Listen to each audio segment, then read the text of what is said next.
Hi, Geshe. Hi. For teaching us. Hi, of course. We can start. It's a recording now on the YouTube. Okay, it started. All right, just a sec. Let me just get my...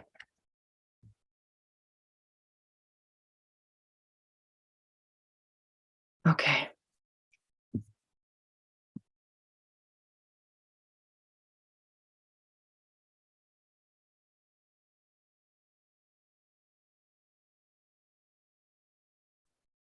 We can't hear you. Okay. Now, yeah, it's okay. All right. Well, hello, everyone. Welcome back, everyone. And let's start with the meditation. Okay, just some breathing meditation, as usual.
And then visualize in the space in front of you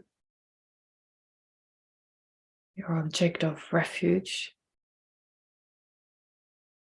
an embodiment of the Dharma and the Sangha, an embodiment of all the enlightened qualities in the form of Buddha Shakyamuni.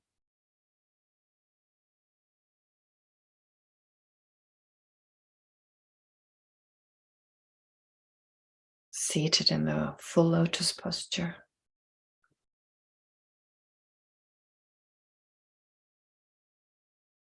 An open lotus, a sun disk and a moon disk.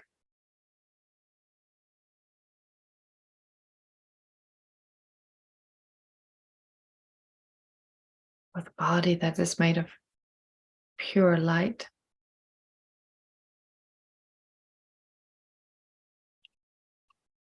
Wearing the saffron robes of a monk.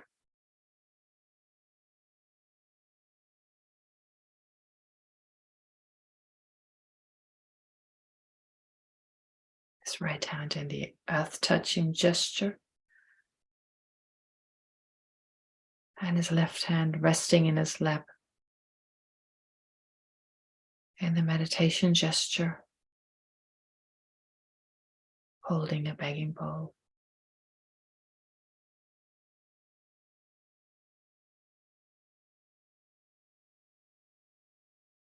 With a very beautiful, radiant and inspiring face.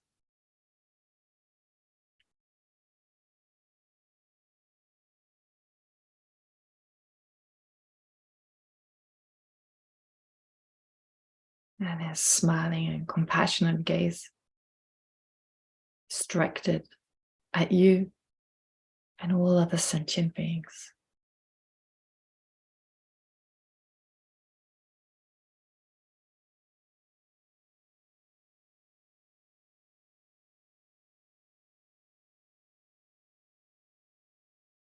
And remember that he's inseparable from your Lama or your Lamas.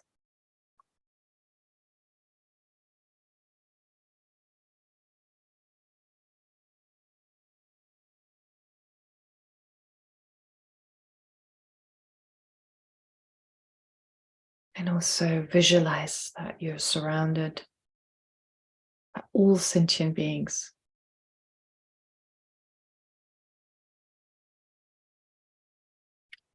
For whose benefit we've come together today.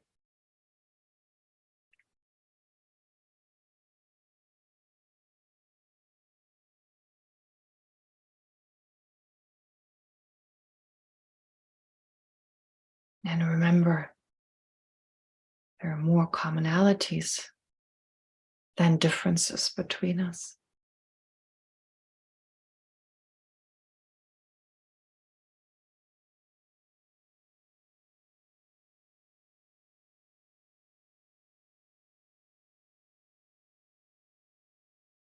With all sentient beings sharing the same wish of wanting to be satisfied, wanting to be happy, and not wanting to experience any form of suffering or pain.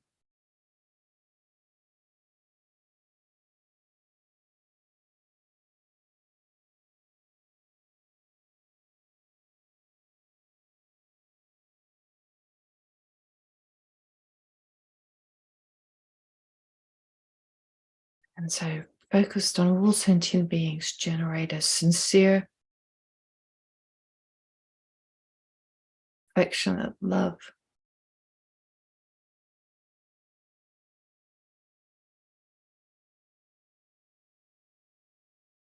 A feeling of care, of affection and closeness.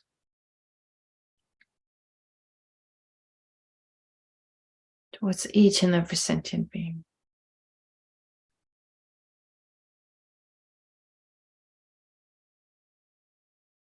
A sense that they are just as important as myself.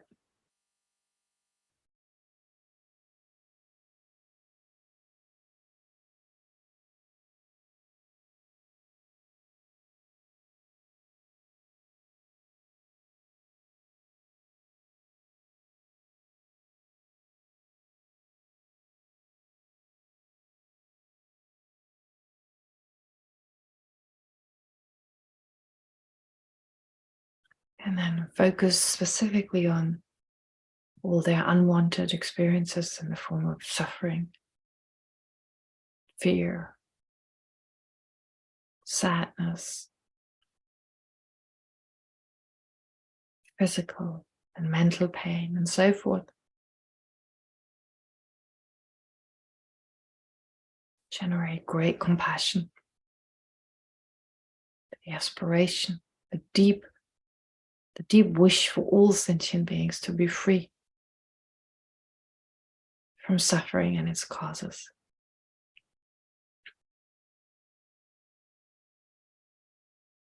And the deep aspiration, may I be able to help all sentient beings to free themselves from suffering and its causes.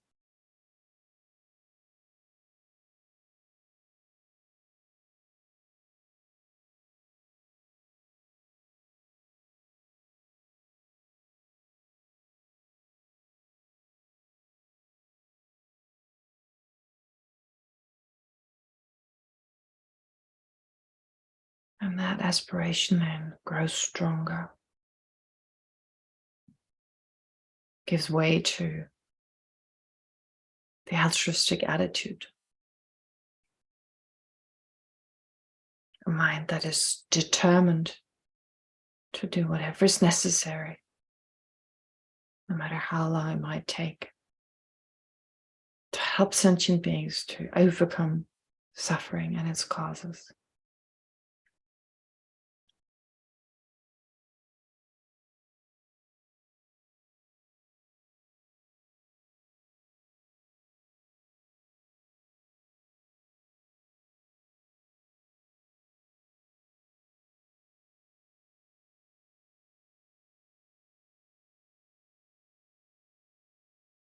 And in order to be able to accomplish this most effectively, let's then generate bodhicitta,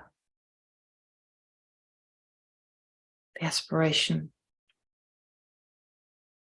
to become completely enlightened, not just for our own welfare, but for the welfare of each and every sentient being.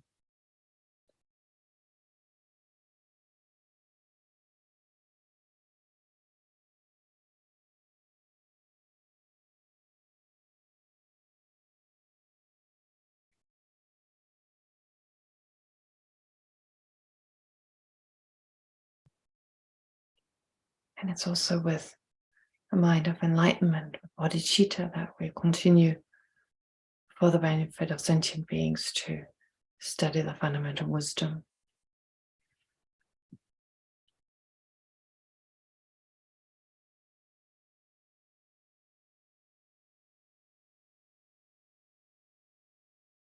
And so to deepen the right motivation, let's do the prayer. Let's recite the prayer. I go for refuge until I'm enlightened to the Buddha, the Dharma, and the Supreme Assembly. By the accumulation of merits, of practicing generosity and so forth, may I become a Buddha to benefit all sentient beings. I go for refuge until I'm enlightened to the Buddha, the Dharma, and the Supreme Assembly. By the accumulation of merits of practicing generosity and so forth, may I become a Buddha to benefit all sentient beings. I go for refuge until I'm enlightened to the Buddha, the Dharma, and the Supreme Assembly. By the accumulation of merits of practicing generosity and so forth, may I become a Buddha to benefit all sentient beings. Okay. All right. And then we'll start with the meditation for next week. Oops.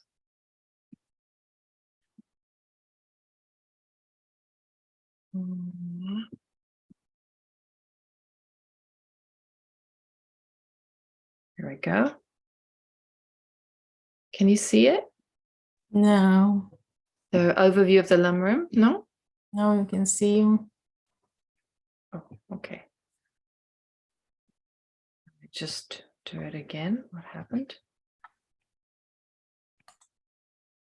You see only me? Did you do the share screen? Can okay. you see? Okay, great. All right. Here's the Lam room. Okay, here we go. Let's move back to death. Okay, here we go. So we started the actual 9-point death meditation. And of course, as you're probably all aware, this is not meant to scare you. I mean, it's not meant to become fearful of death. The opposite, actually. Of course, we have a natural fear of death in general. Most people do. But it's actually to overcome that particular fear in order to be better prepared and to integrate this idea of, well, death could happen anytime, to integrate that in our life and in that way make life more meaningful. So it's a bit like nowadays, a lot of people, when they build a new house, they build a house in such a way that when they're older, when they're maybe disabled, their house is equipped in such a way that they don't have to do any renovations, don't have to make any changes. So it's not about being scared of being disabled, being, well, elderly, not be able to move around as usual, but to be prepared. And in that same way, to be prepared of our own death and of what lies beyond, of course, very important. Anyway, so to familiarize with our own death, the first step is, of course, to understand that death is certain. If there's any event in our life that is certain, it's only death. Only death is the only event.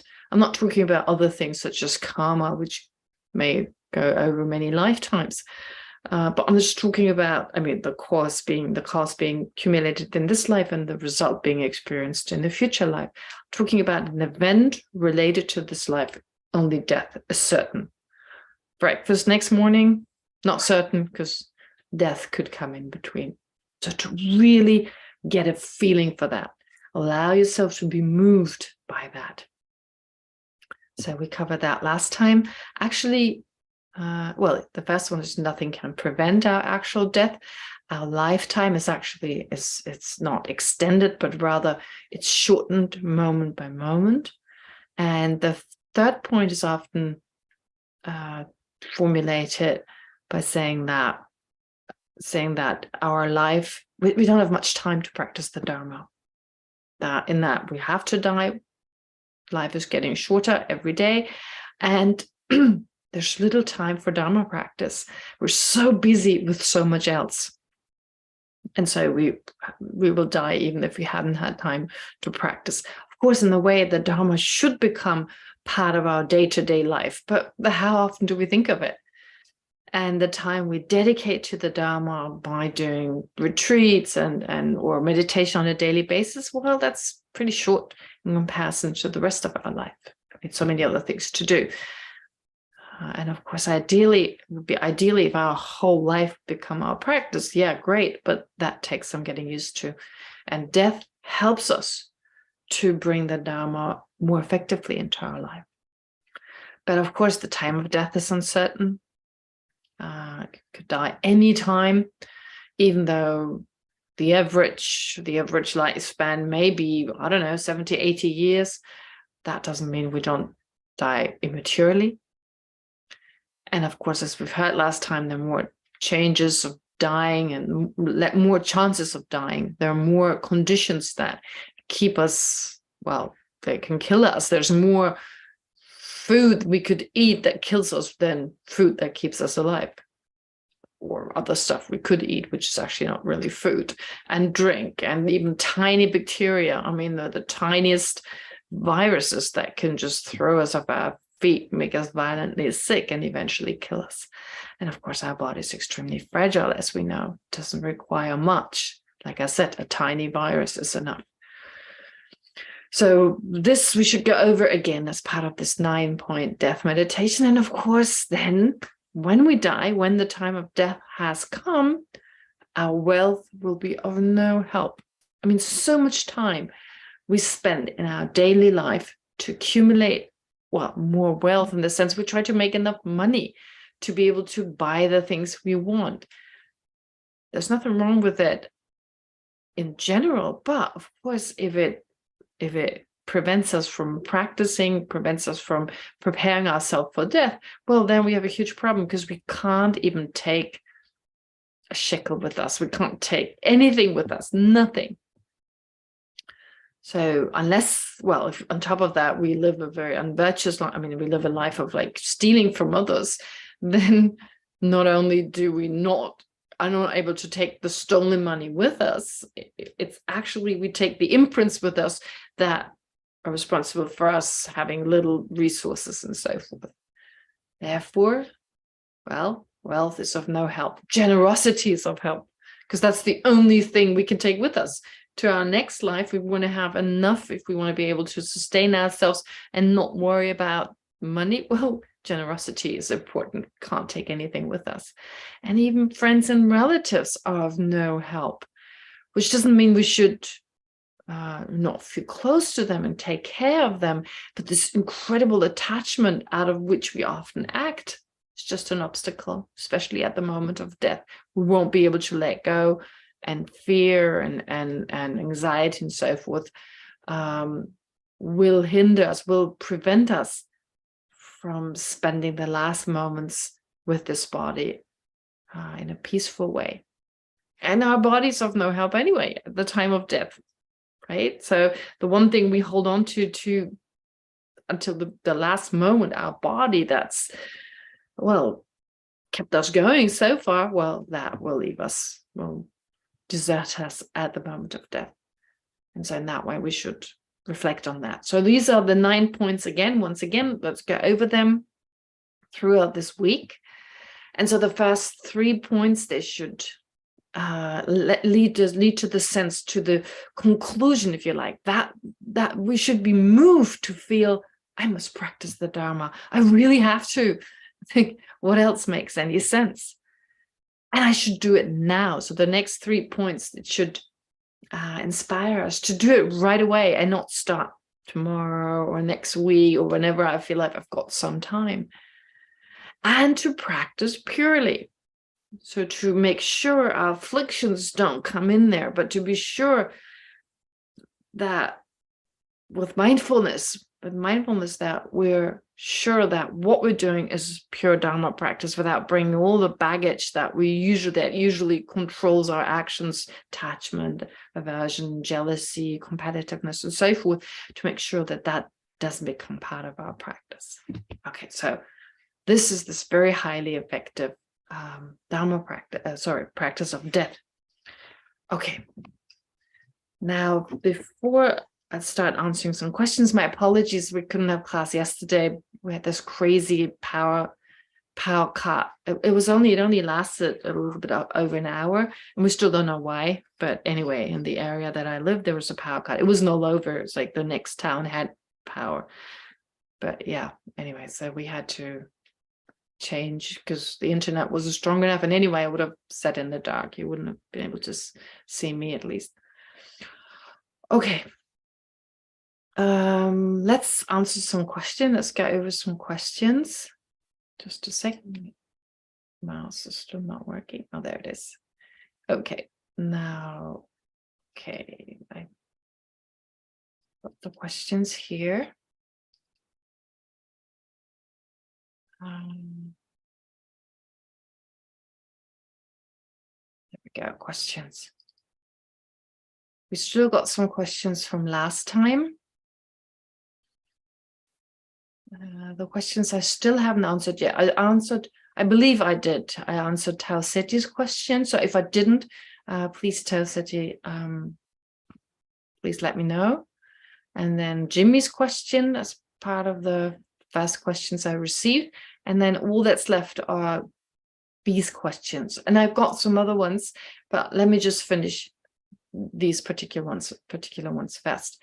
And especially this first one here, in terms of the division of mind as main mind and mental factors, how does the root misperception exist in our mind?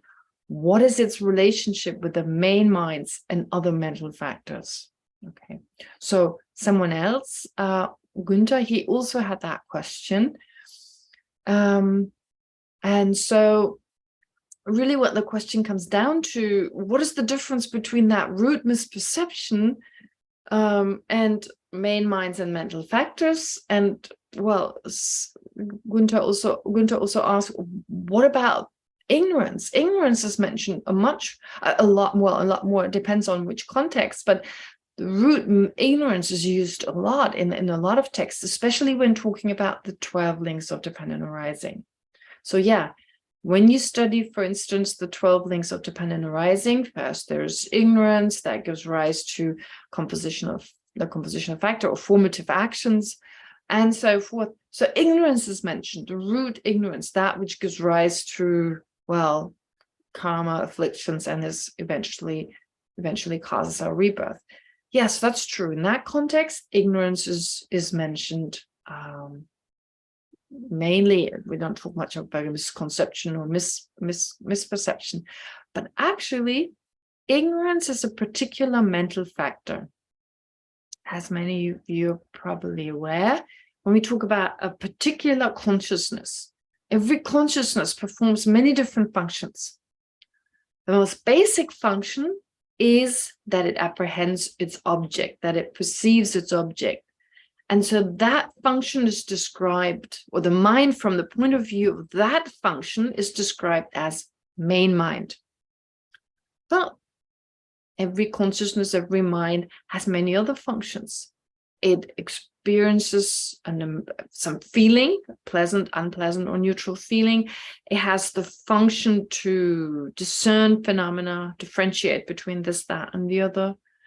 And again, from the point of view of those functions, so the mind from the point of view of those functions, we talk about the mental factor, and this time, in this case, not the main mind, but the mental factor of feeling, of discernment, and in some cases, well, for instance, ignorance. If the mind misperceives reality, apprehends inherent existence, so the example we've used here, or objective existence, existence from its own side, whichever way we want to formulate it. So when it perceives that, the aspect of that confusion, of that misapprehension, that's mainly due to the mental factor of ignorance.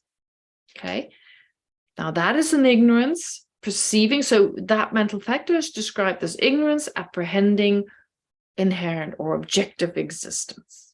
Okay, but there are the other mental factors. The mental factor of feeling that is part and parcel of this particular mind. So the feeling that is associated with that ignorance, the main mind that is associated with that ignorance, the discernment that is associated with that ignorance. It's all part of the same mind. Now, is that ignorance? No. Does it perceive inherent objective existence? Yes, it does. It does. Therefore, the category of mind, those types of mind, I should say, that perceive inherent existence is larger than ignorance perceiving inherent existence. I prepared a little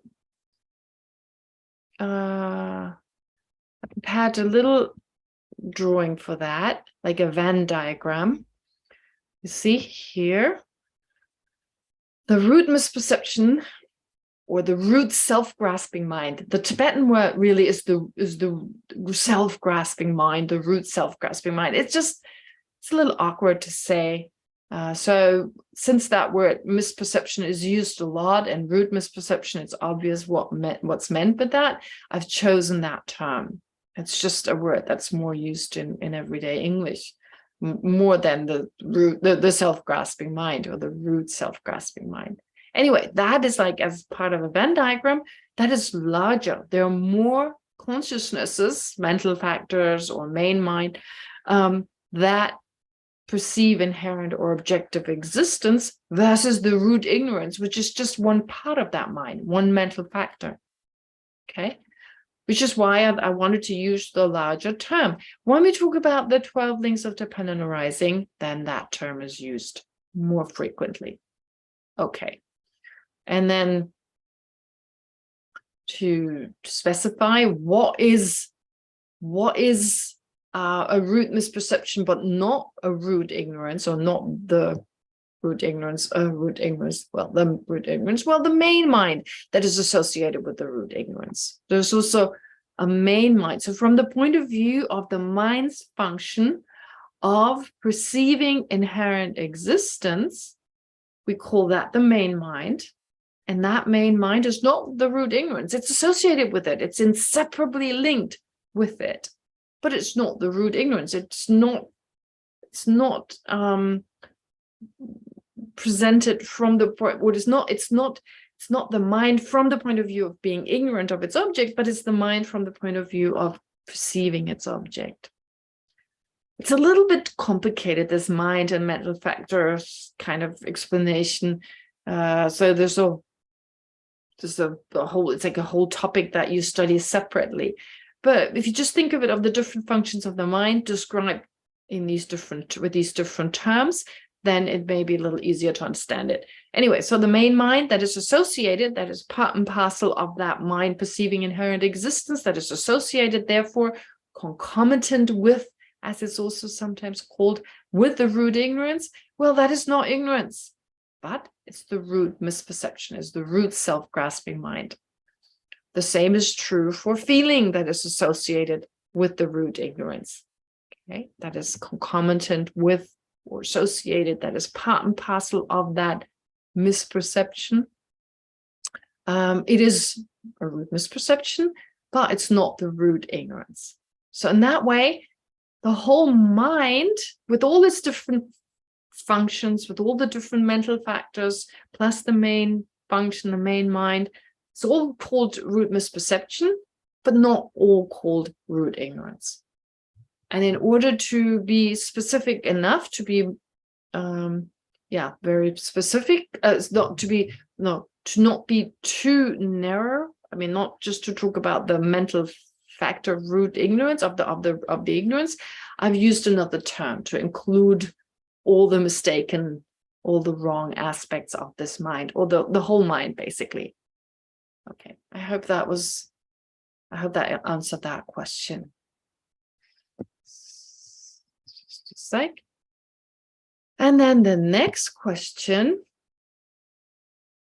was, what is the appearing object and the object of engagement of the view of the transitory collection? Well, inherent existence. Okay, sorry, first of all, to say that the view of the transitory collection, just to remind you, is a conceptual consciousness that apprehends inherent or objective existence of the I, of the existent I. Later on, we also ask what kind of I is that.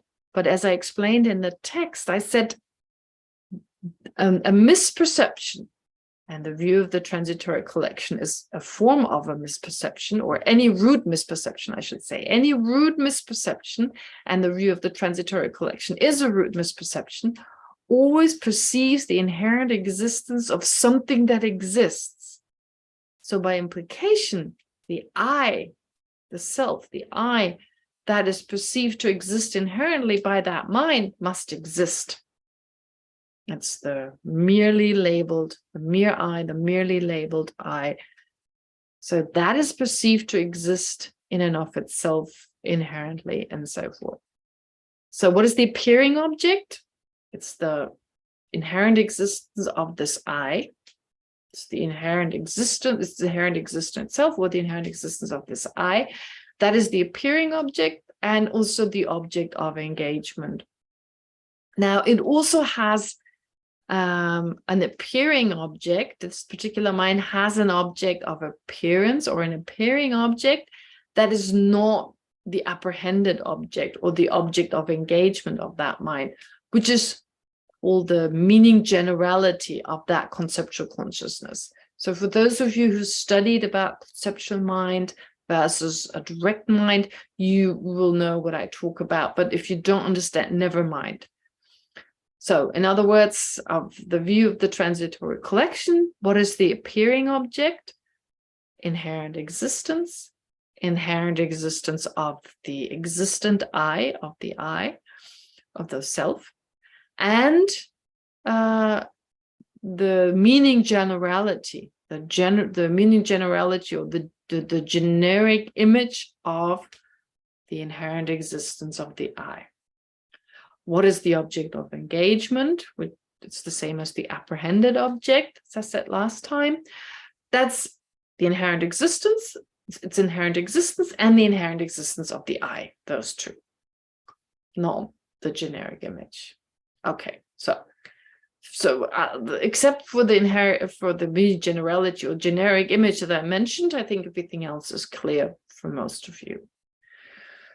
Okay, and then I answer one further question. Yeah, it won't take long. In general, for a particular set of cause and effect, the cause no longer exists at the time of its effect. That's true.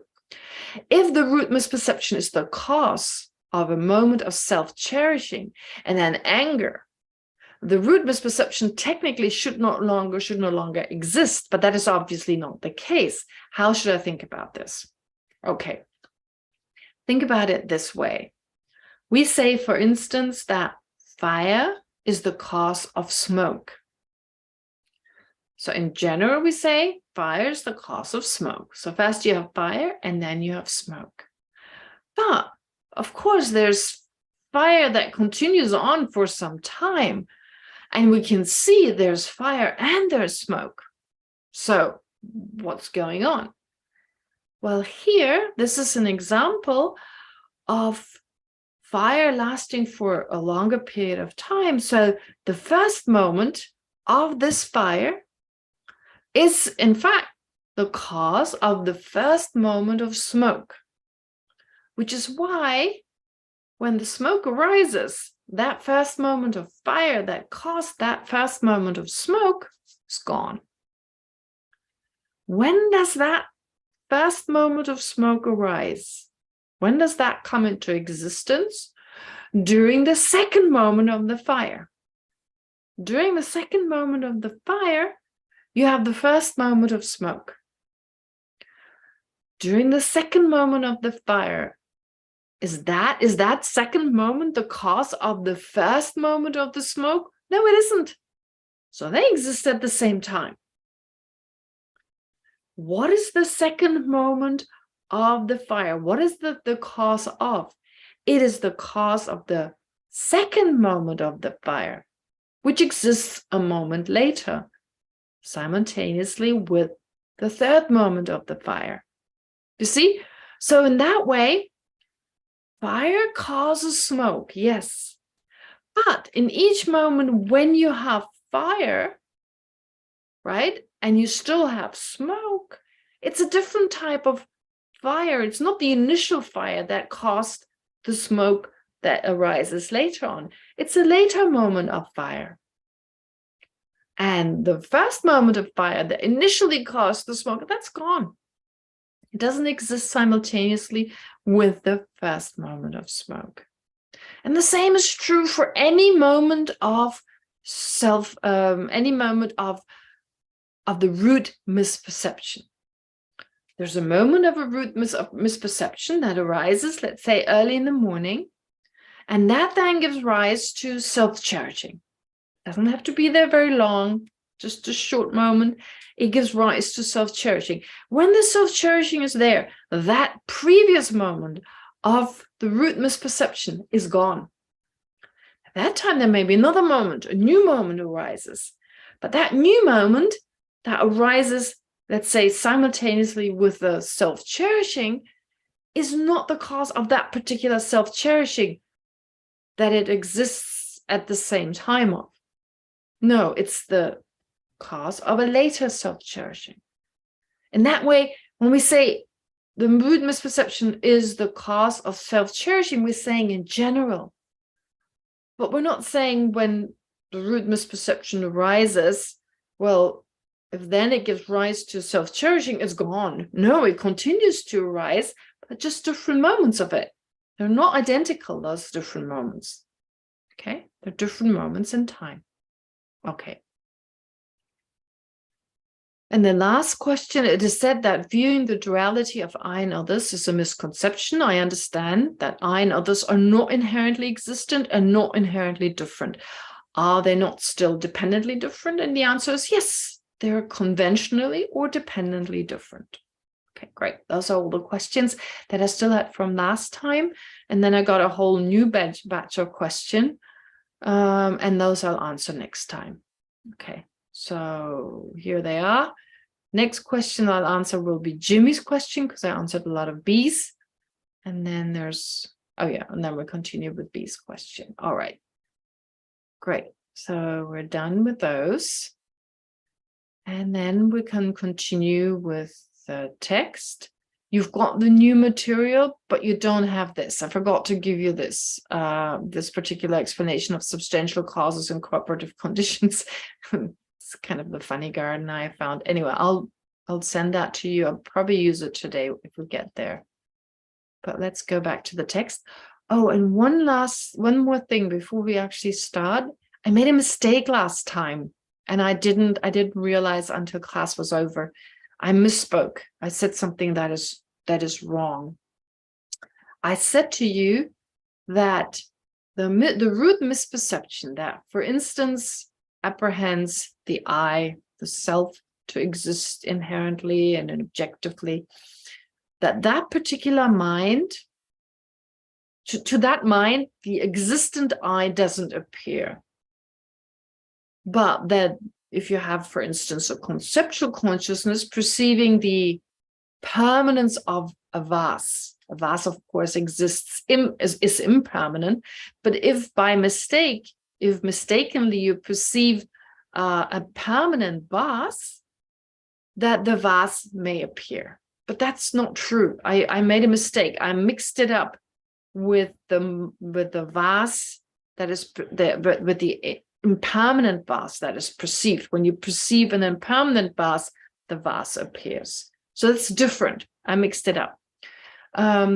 So whether you perceive an impermanent eye, an impermanent vase, or an inherently existent vase, an inherently existent eye, in all those cases, the eye doesn't appear, the vase doesn't appear, because you perceive the eye or the vase in a way that is impossible, as existing in a permanent way, as being permanent, or as existing inherently.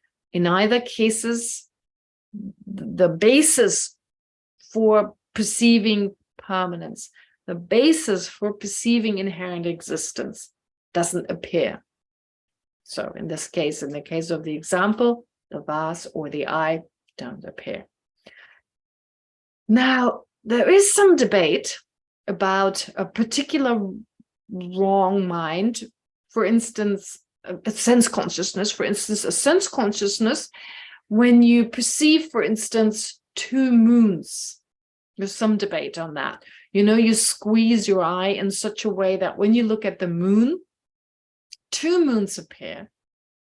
So two moons appear to you, and the question would be, does the actual moon appear to you? And the actual moon and some other moon that doesn't exist, because there's only one moon at each moment in the sky. Of course, there's tomorrow's moons and yesterday's moon, but when you look with your eye consciousness, there's only one moon that can be perceived. And so when you squeeze your eye and you see a second moon, does the original moon appear? Right? Okay, imagine, maybe do it. If you do this, if I do this, the lamp that's right in front of me, that appears twice. So does the actual lamp appear plus another one? And so many scholars would say, no, it doesn't. It doesn't. There's just there's a wrong consciousness. It's object, two moons don't exist. It's not like, well, if two moons appear, one has to appear, and that's the actual moon. No, two non-existent moons appear. None of them exist. That would be the answer that a lot of scholars give. Some would maybe say the moon does appear. So it's just There's another example, for instance, depending on the light, when you see a snow mountain, and because of the light, because of the sun, it appears to be blue. In actuality, it's white, but it appears to be blue. So what you perceive is a blue snow mountain with your eye consciousness. Now the question is, the color of the snow mountain doesn't appear, obviously, because it's white, and what appears is a blue snow mountain. So all that appears to you is the color of a blue snow mountain. So only blue appears. But does the shape of the snow mountain appear? And again, that debate, well, it's not mistaken with regard to its shape, is it? But a lot of scholars would say it is. Because all that appears is the shape of a blue snow mountain, and that doesn't exist. It just happens to be the same shape as that of a white snow mountain. However, the shape of a white snow mountain doesn't appear because the white snow mountain doesn't appear. Only a blue snow mountain appears. But we can still function with a lot of wrong consciousnesses. I mean, even though you appear that blue snow mountain, you may still have a sense, oh, no way I can climb that. It's too steep or whatever. And that is then based on that wrong sense consciousness. Well, conceptually, you still know the shape of the mountain that is an existent mountain, the white snow mountain, that just in that moment you can't perceive. And we have lots of wrong sense consciousnesses that are not just mistaken. Mistaken means, for instance, that a vase appears to exist inherently, but it's not. That would be a case of the mind is mistaken, but not wrong. It's a correct mind, but it's not mistaken. It's just mistaken with regard to its appearance, but it perceives the vase, and so that's its main object, and it's not wrong with regard to that. Okay, so it's a correct consciousness, but mistaken. It sounds weird in everyday language, in everyday English, even in Tibetan. If you talk to someone who hasn't studied philosophy, it's like, it's mistaken and it's correct. That doesn't seem right. But correct and mistaken refer to very specific aspects of the mind. So be asked that question. That's actually for next time, but just for those who also wondered, is that I consciousness perceiving the vase mistaken? Yes. The vase appears to exist inherently, but it appears to exist inherently, and that appearance does not accord with reality. Therefore, the mind is mistaken. But moving away from the appearance, does the object, the vase, exist? That object that is apprehended, does it exist? Yes, it does. Oh, so based on that, we say the mind is a correct mind. So based on that, we can interact with that vase and, function in a certain way that integrates the vase into our life, make sure it doesn't fall over, we fill it with water and so forth. But there are also minds that are wrong. And still we can use them on a daily basis. For instance, when you look in the mirror every morning, you see your face. Well, we say we see our face, but actually it's not our face. It's just a reflection of our face. And still, I was going to say we can shave. I don't need to shave, but, some of you can shave, right? Or, I don't know, wash your face when you still got some breakfast sticking somewhere or what have you. Right? And so it's actually a wrong consciousness. Conceptually, we're aware it's not my eye.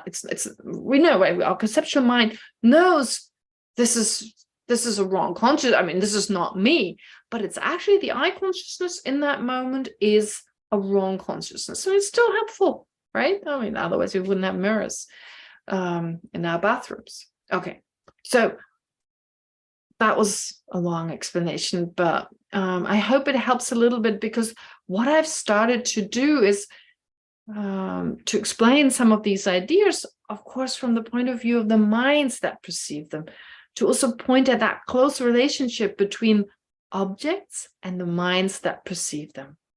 All right? Okay. Well, again, to go back to the root misperception, that is a wrong mind to which neither to which that existent I, let's take the example of a conceptual mind perceiving the inherent and objective existence of myself. Well, myself does not appear. Myself does not appear to that mind. Okay, and that's because it's a wrong consciousness. And therefore, something existent such as the I, although the I is the basis for perceiving inherent existence. But since the I appears as an inherent I, the conventional I cannot appear. The actual existent I cannot appear. All right, that was a long explanation. I hope I didn't confuse you further. Anyway, with this material, I already started the first chapter. Finally, we get to the first chapter, except we've got a little bit left to go through. The two truths, I've not completely gone through them. Okay, just go through it. So we covered all this. We talked about the different misperceptions. We talked about what the objects of the root misperception is called. And then we started to discuss the two truths, conventional truth and ultimate truth, as part of explaining actually those three: conventional existence and the true truth, just to give you to prepare you for what's to come. I mean, that is to really understand emptiness, to get a better understanding, just an intellectual understanding of emptiness, which is the first step before gaining a deeper understanding. It's very helpful, if not essential, to understand the true truth and the meaning of conventional existence. Now, starting with the true truth, one thing I need to stress. The way I described the true truth here is a simplified version, because the true truth is such an extensive topic. We could go on for a month on just the true truth. It's a separate topic. When you study Madhyamika, for instance, it's like a whole bunch of it. Well, last year we studied entry into the middle way. So you remember there was like a topic. Part of that text was this topic of the true truth. Now, like I said, this is just a short presentation of those two.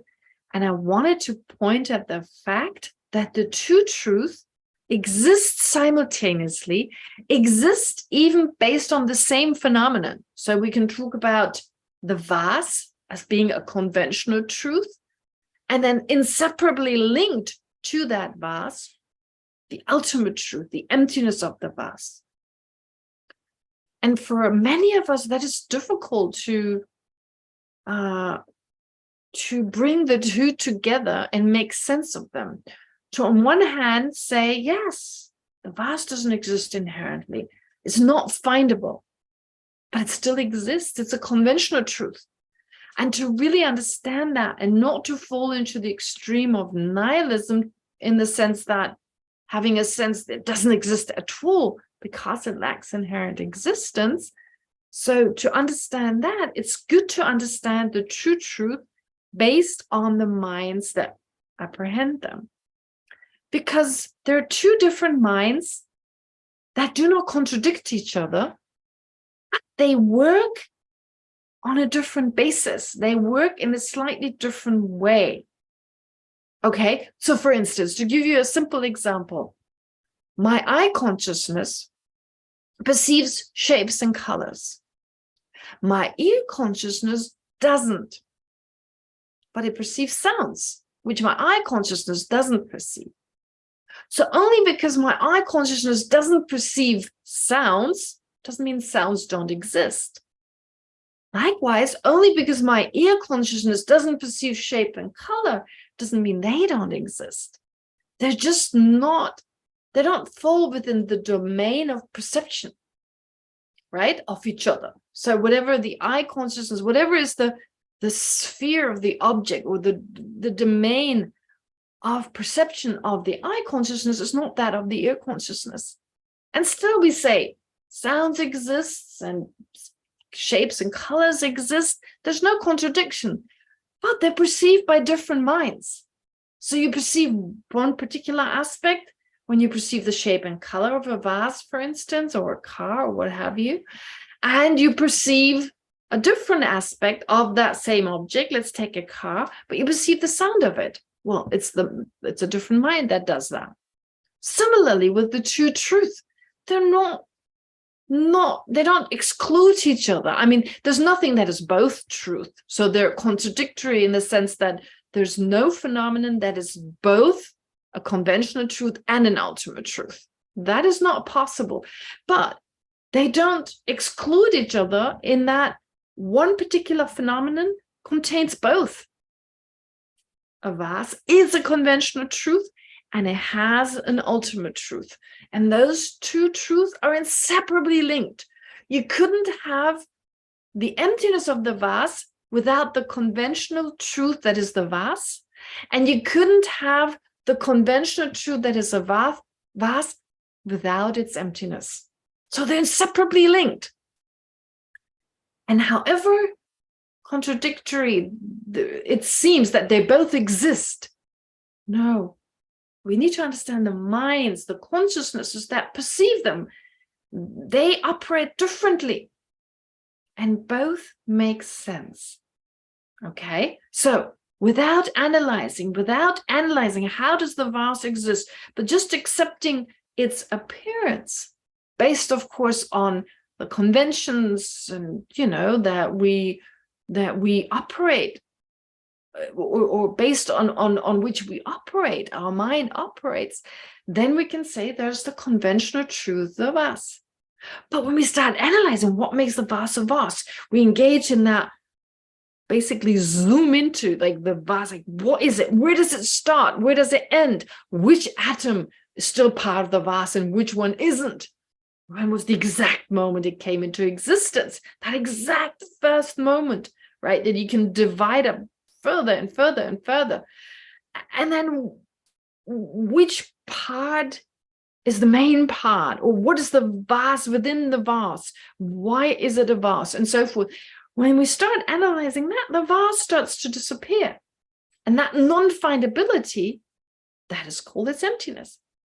So based on the mind that engages in ultimate analysis, right, we talk about an ultimate valid cognizer. So a mind that knows its object, that is called an ultimate valid cognizer, that arises in dependence on ultimate analysis, the type of analysis I just described. It can precede that mind.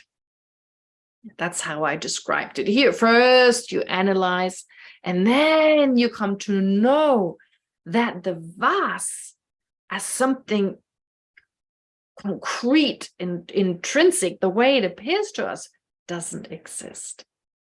But actually, the mind, the valid cognizer that realizes that non-findability, that emptiness of the vase, that is also described as an ultimate analysis. That itself is an ultimately analyzing mind. It's just much subtler,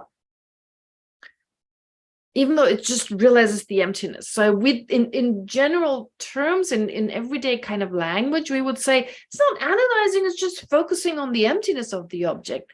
But it's described as a subtle analysis, the function of analysis still present. But I didn't want to put all this in here. So just for those of you who studied the true truth in more detail, just wanted to mention that I just couldn't put in everything. But anyway, what I'm basically trying to say is this. So I described the true truth in a slightly simplified way, in that I said basically understand them on the basis of these two valid cognizers. Okay, because my goal was not to go into all the details, but just to give you a rough sense of course, these two truths, of which actually just the ultimate truth is actually a truth, but no need to go into the reasons why. But equally, both are equally existent. Not so the conventional truth cannot be really called a truth, but they both equally exist. There's no contradiction there. They equally exist. In fact, both of their existence is necessary, because without one, the other wouldn't exist, and that goes both ways. All right. Anyway, so to understand that they fall within the domain of different perceiving minds. Okay. And here you've got the whole explanation of the ultimate. First, you have the analysis, right? This is like a coarser form of analysis that gives rise to the conviction of the non-findability of, in this case, the house. And that then leads to the valid cognizer knowing the emptiness of the house. So in other words, this analysis of how does the object appear to me? And does that appearance accord with reality? Can there really be something within that house that makes it a house? And of course, we know we can't find that, right? And anything about the house, when you start analyzing that, you never end up with that object itself. Okay. Anyway, so we don't need to go into that now. We will as part of the study of this text. But for now, okay, now that ultimate analysis eventually leads to an understanding that the house doesn't exist inherently, therefore the ultimate truth of the house. So there you have the ultimate truth of the house. And then, of course, you have the conventional truth of the house itself. Does that arise in dependence on analysis? It can, it doesn't have to, right? Sometimes in some different editions, it seems to suggest there's always some kind of analysis, but a subtler type, no. Wait, I actually added the Tibetan words for the two. Oh, there you have it. I didn't have them last time, but I actually added the Tibetan terms since I was asked to do that. sometimes I remember and sometimes I don't. So here's the terminology in Tibetan. I didn't find the Sanskrit. I couldn't find it. Doesn't mean it doesn't exist, but in this case, I just couldn't find it in any dictionary or anywhere else. Okay. So we've gone through this anyway to a certain degree. Now, the ultimate truth, of course, we'll explain it further. So even if it's not clear yet, we'll cover it further. And then you have, of course, conventional truth. They do not engage in ultimate analysis. They're just based on what we perceive on a daily basis, of course, in accordance with conventions and so forth.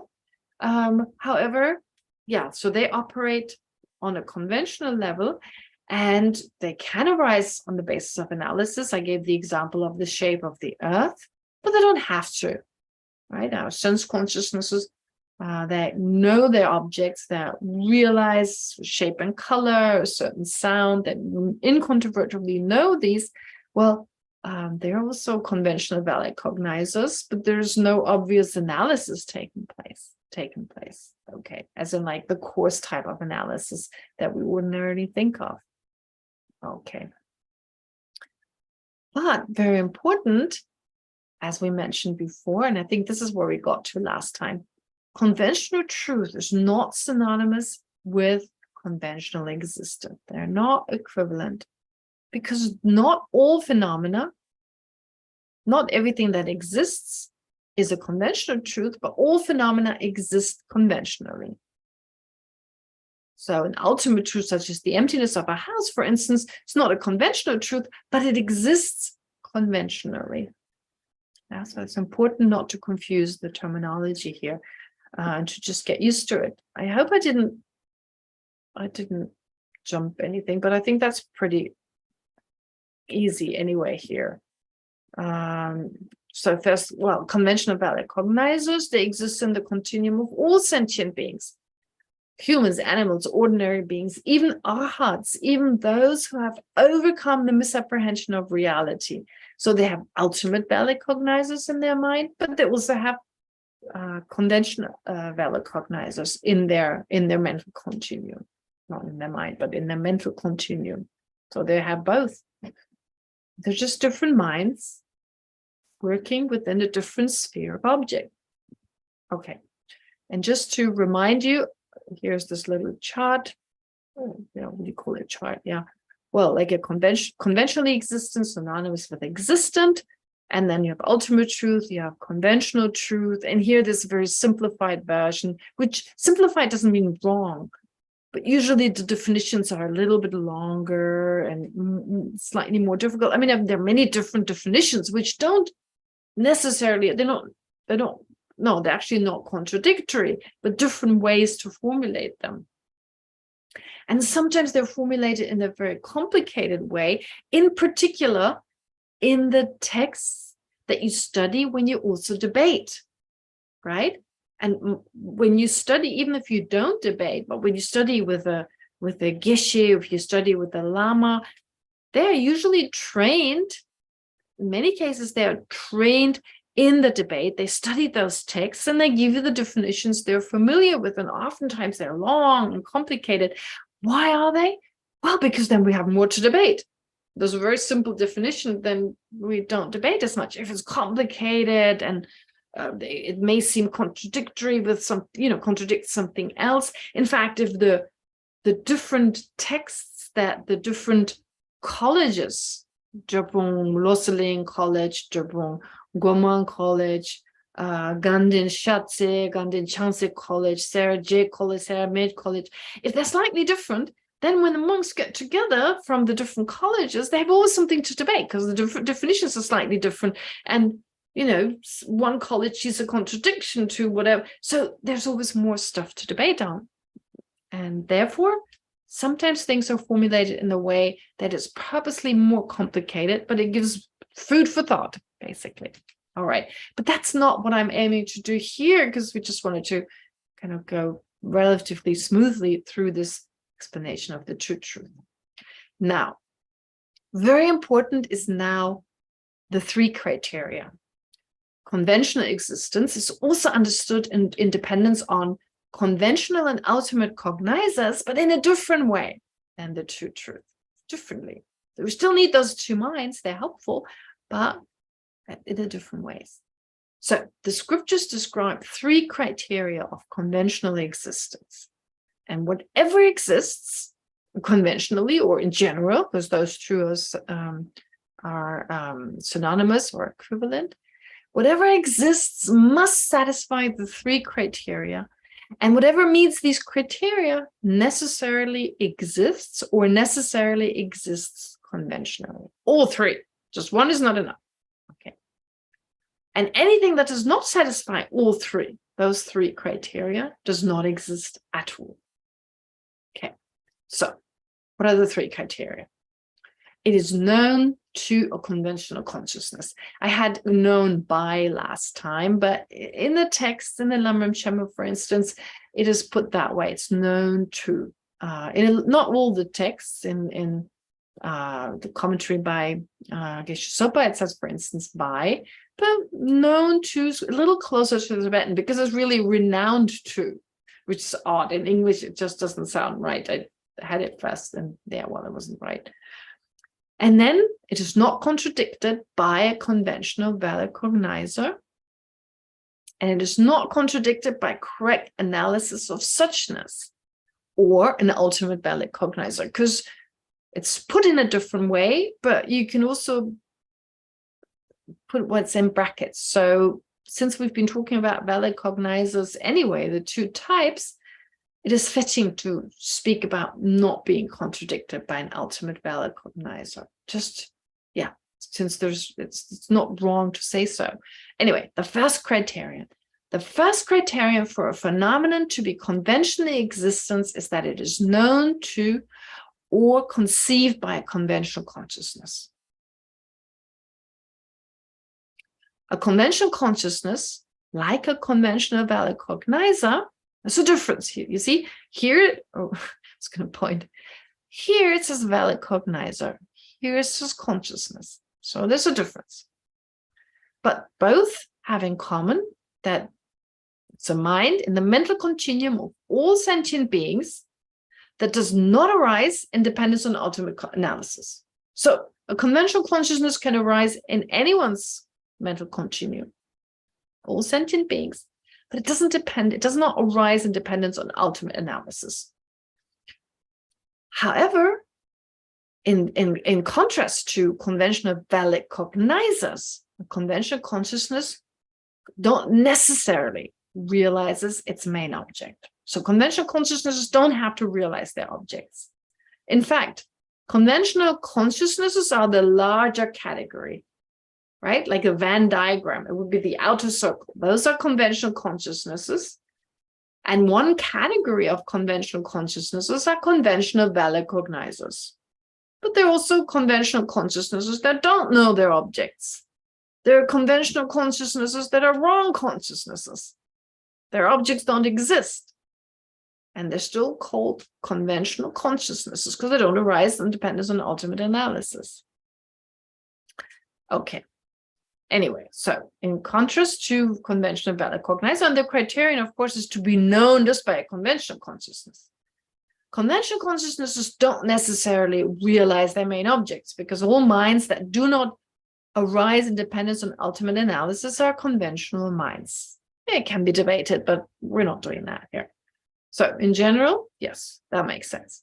Therefore, in the context of the first criterion, the term to know does not mean to realize or incontrovertibly know. It means to think of, that is to conceive or conceptually apprehend something.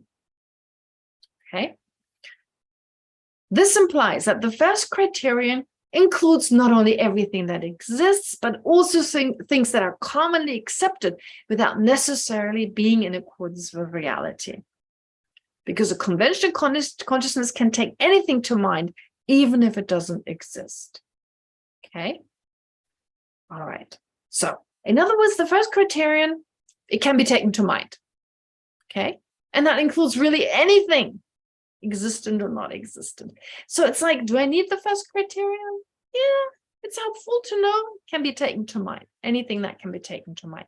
Now, I put this little footnote here because in quite a few texts, it says, so some scholars have said that whatever is known by a conventional consciousness, that first category, or known to, I should have changed the known to as well, I forgot that. Whatever is known to or known by a conventional consciousness is necessarily commonly accepted, commonly known or commonly accepted or renowned. You find that in a lot of explanations, in a lot of texts. But there's a problem with that. That leads to the question whether whatever exists is necessarily commonly accepted. Is whatever exists, is that commonly accepted? Can a phenomenon that is only cognized by a single person, you're in a certain place at a certain time, I'm not talking about the Buddha, I'm talking about just beings that determine, sentient beings that determine whether something is commonly accepted or not. So sentient beings, non-Buddhas, they determine whether something is commonly accepted or not. What you uniquely perceive, is that commonly accepted? Would that be considered to be something that is renowned or commonly accepted? If that is not commonly accepted, it would follow, according to the view of these scholars, that it has to be commonly accepted to fulfill the first criterion, that it doesn't satisfy the first criterion. That which you uniquely perceive, it's not commonly accepted, therefore it doesn't satisfy the first criterion, and therefore it doesn't exist. Because anything that exists conventionally, and anything that exists conventionally must satisfy all three criteria. You see, this would be like a debate. I put this in the form of a debate, but very much condensed. And this is just me reacting to the assertion, if it's put in different ways. I mean, some may suggest that, but not necessarily require it. But let's say someone said to satisfy the first criterion, it has to be commonly accepted. That is the first criterion, and everything that exists, since it exists conventionally, has to satisfy all three criteria. So does that mean everything that exists must be commonly accepted? Right? Because it must satisfy the first criterion. Does that make sense? Okay, so that's why I put it in there, but it's open to debate. All right, so my view, and this is also based on what I studied, and I had that doubt about being renowned. And so I asked some of my teachers, and some of my teachers said, yeah, no, anything can satisfy the first criteria. Would agree. But anyway, I'm just sharing what I've learned. Anyway, so furthermore, despite being a conventional consciousness, so I say anything that it can be taken to mind, satisfies the first criterion.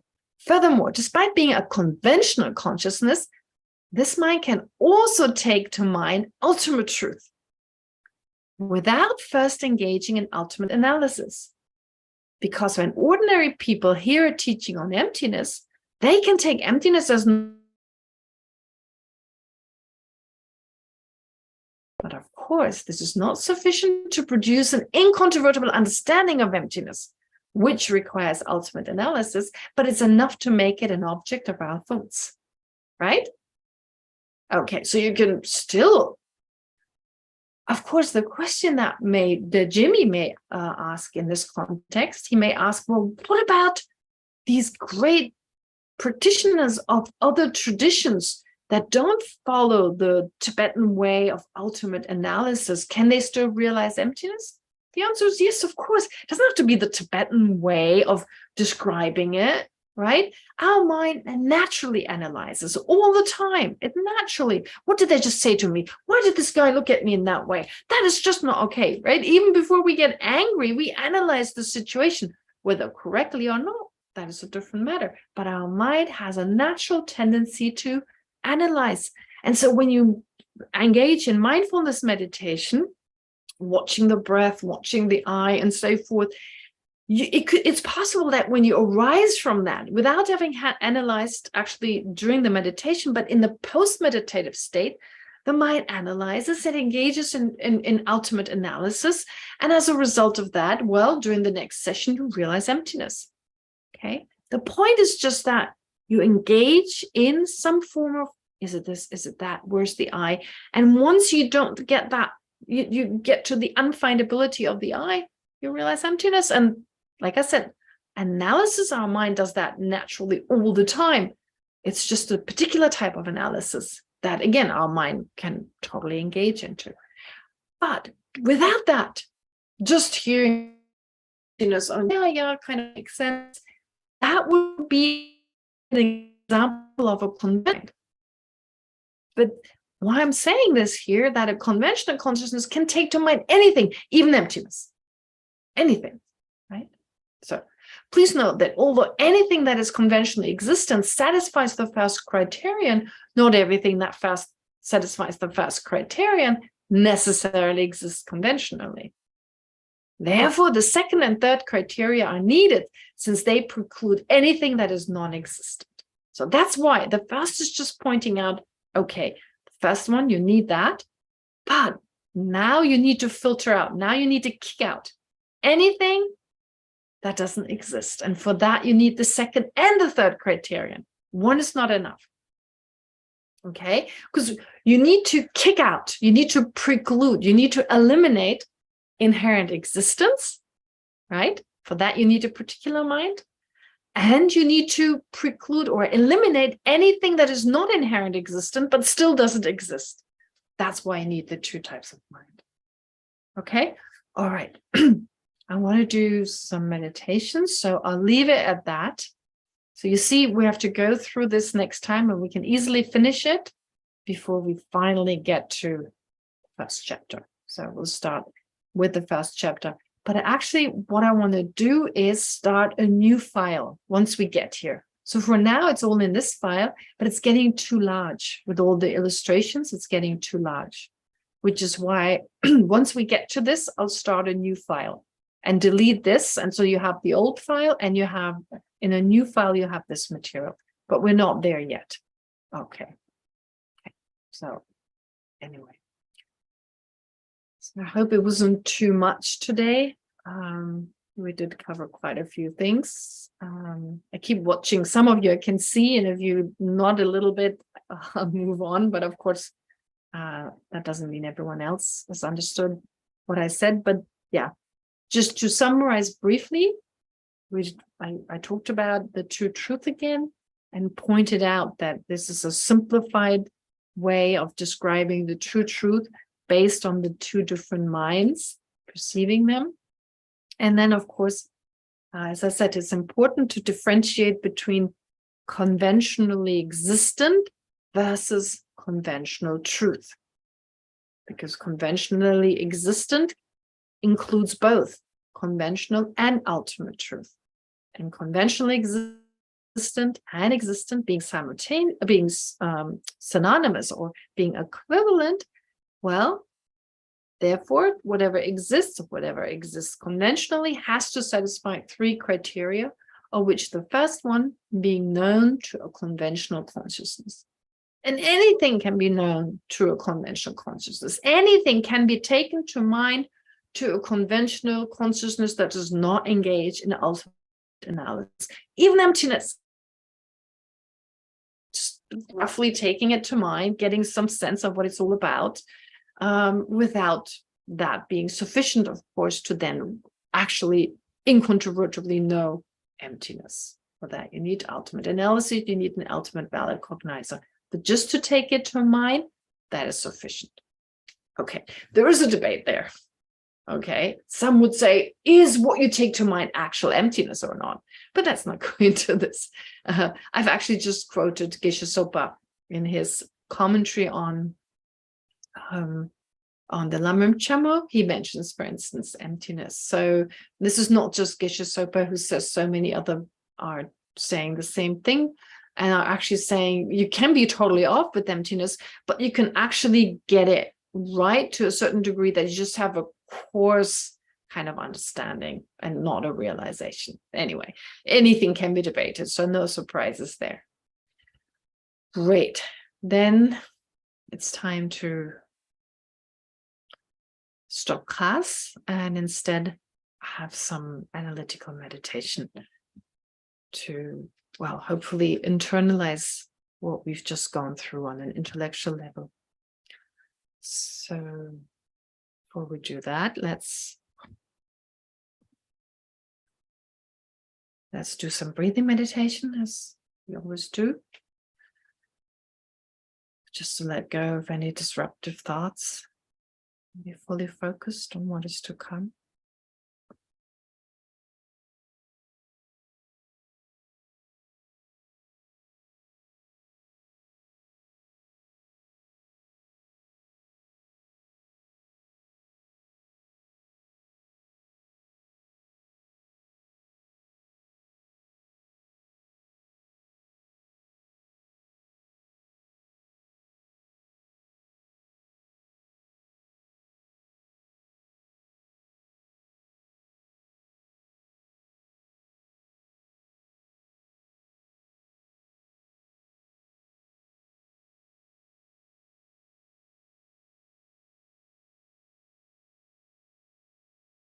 So once again, let's focus on the true truth.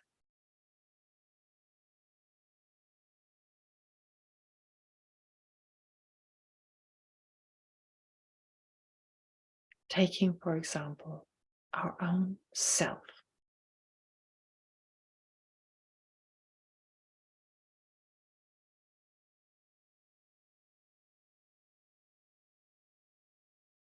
The I.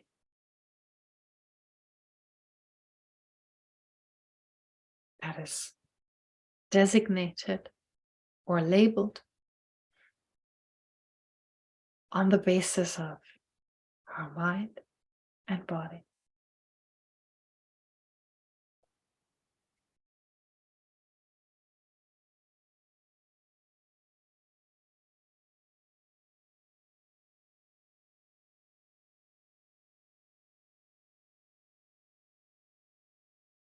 As a merely labeled object, well, it exists.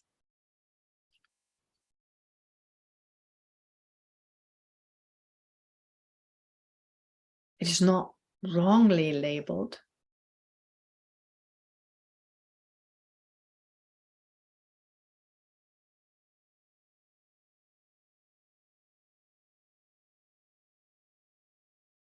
But instead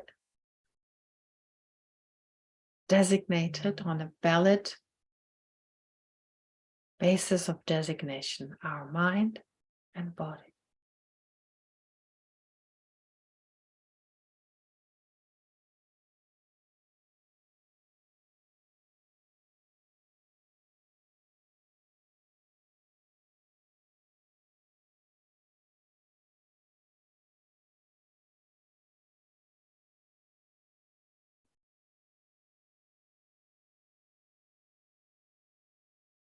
That I is a conventional truth.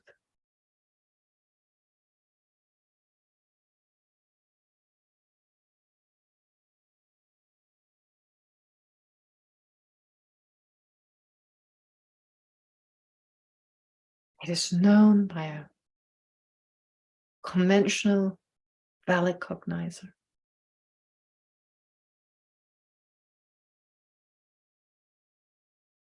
It incontrovertibly knows I exist.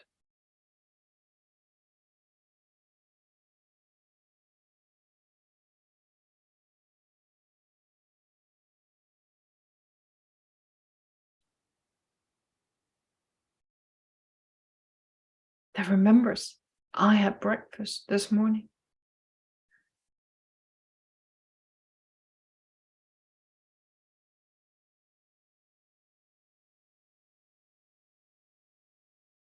I went to work, and so forth.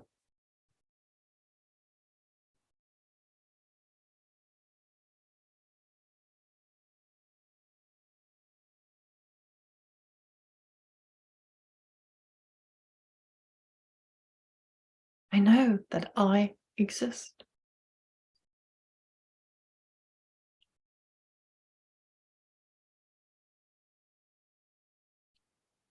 How? Well, because there are conventional valid cognizers that realize my existence.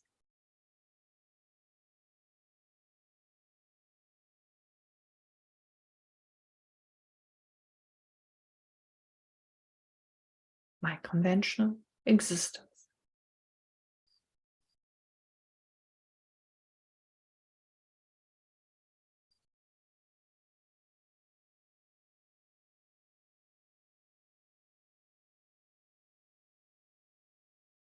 But this is where we have a problem.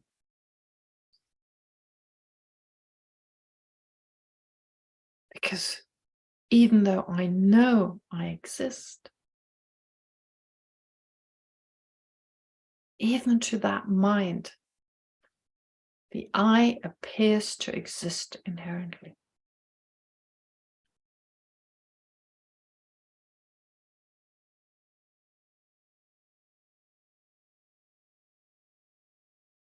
And every now and then, it seems that that appearance is confirmed by my root misperception.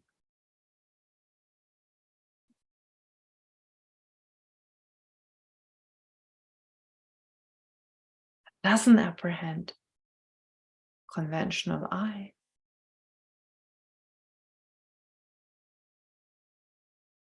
But misperceives the I to exist inherently.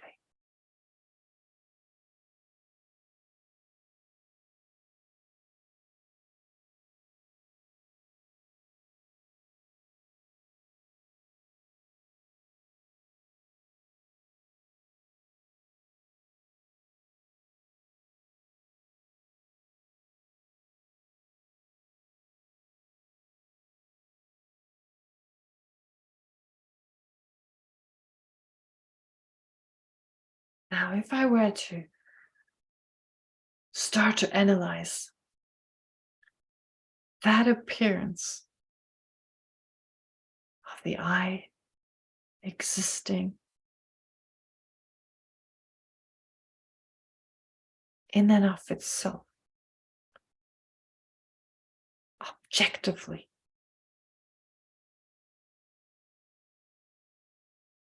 and as if findable among its mind and body.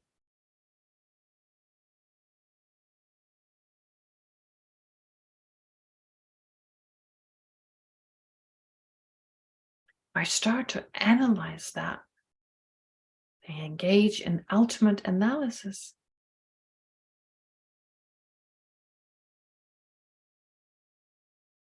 That concretely appearing I starts to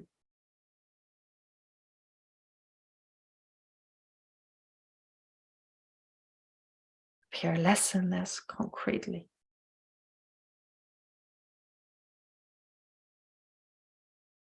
It escapes my mind. It just can't be found.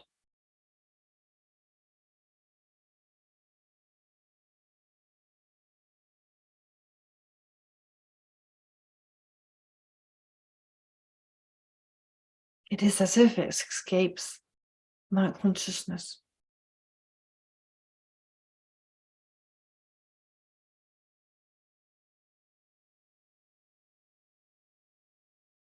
Until at some point, I come to the conclusion that inherently appearing I cannot be found.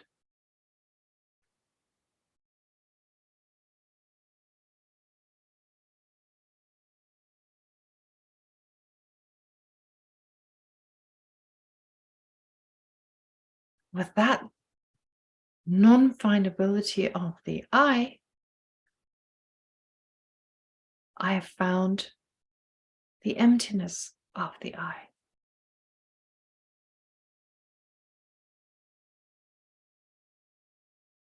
The lack of inherent existence of the I.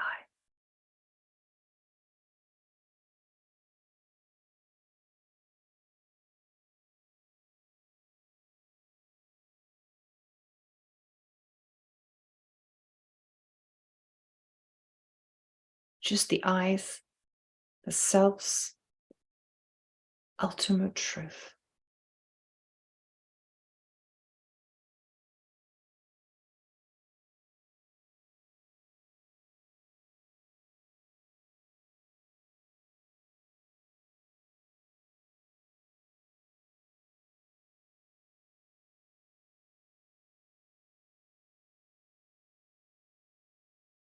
So the I, or the self, is a conventional truth and inseparably linked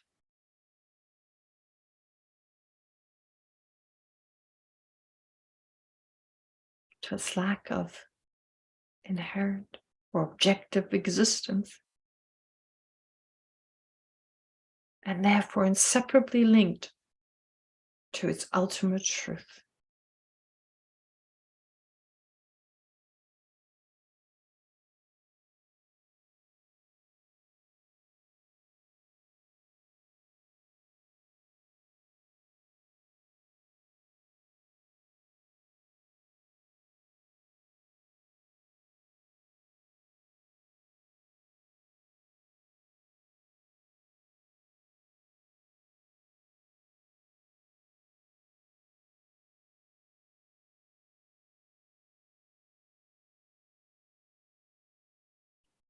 And understanding that the I is a conventional truth and exists, therefore, is therefore existent,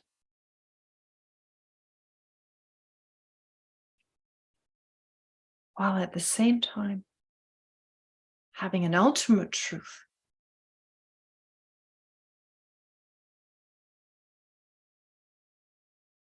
that is being empty of existing inherently, objectively, and so forth,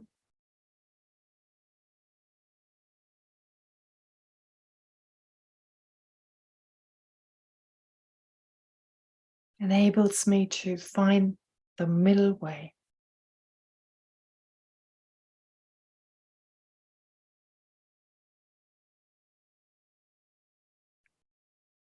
Free from the extreme of nihilism,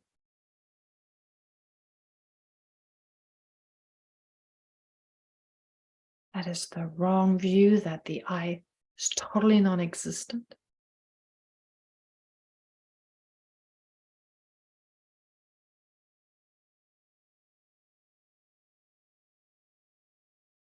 and free from the view of reification,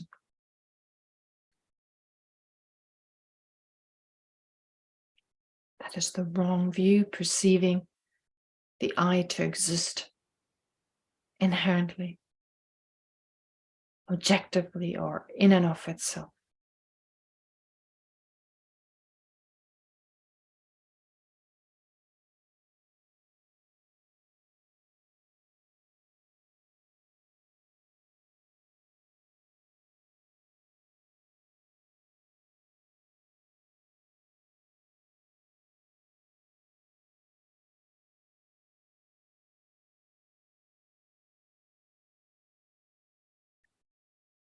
To now conclude this analytical meditation, let's apply stabilizing meditation by single-pointedly focusing on whatever conclusion we've come to, whatever insight we've come to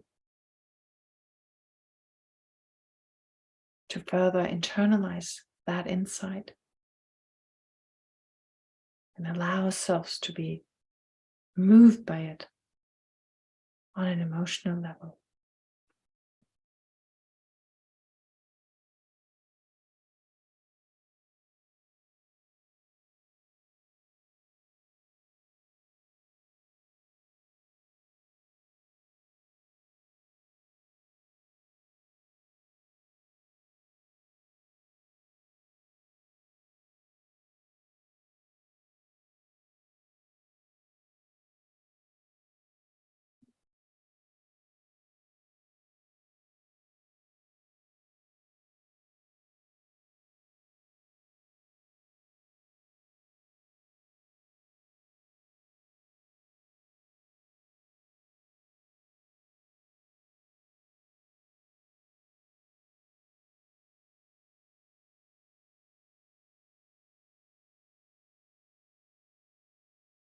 And then let's dedicate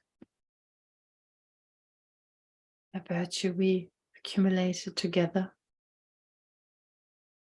studying, reflecting, and meditating on fundamental wisdom, by thinking that may this become a cause for all of us to become fully enlightened, not just for our own benefit, but for the benefit of each and every sentient being.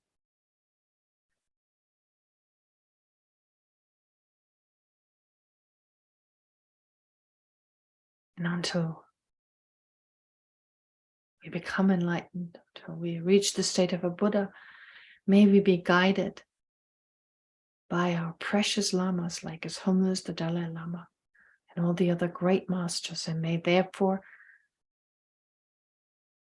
their lives be extremely long, and may they remain strong and healthy, continue to guide and inspire us.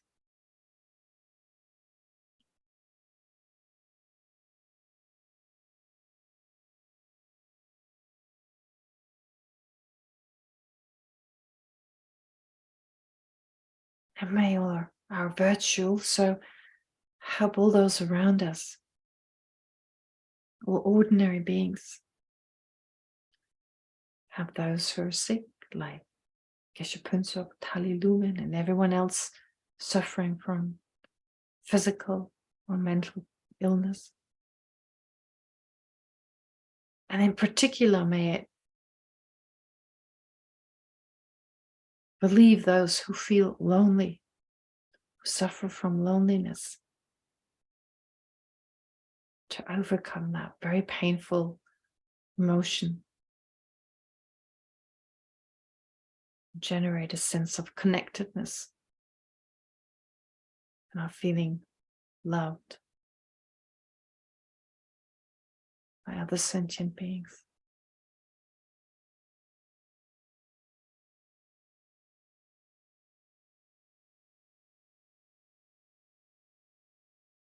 And with this in mind, let's recite the prayers.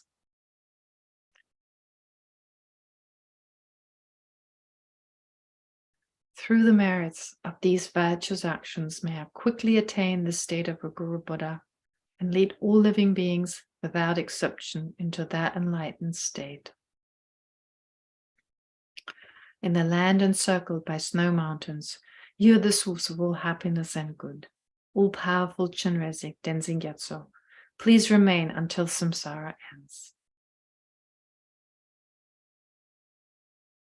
May the precious Bodhi mind not yet born arise and grow. May that born have no decline, but increase forevermore.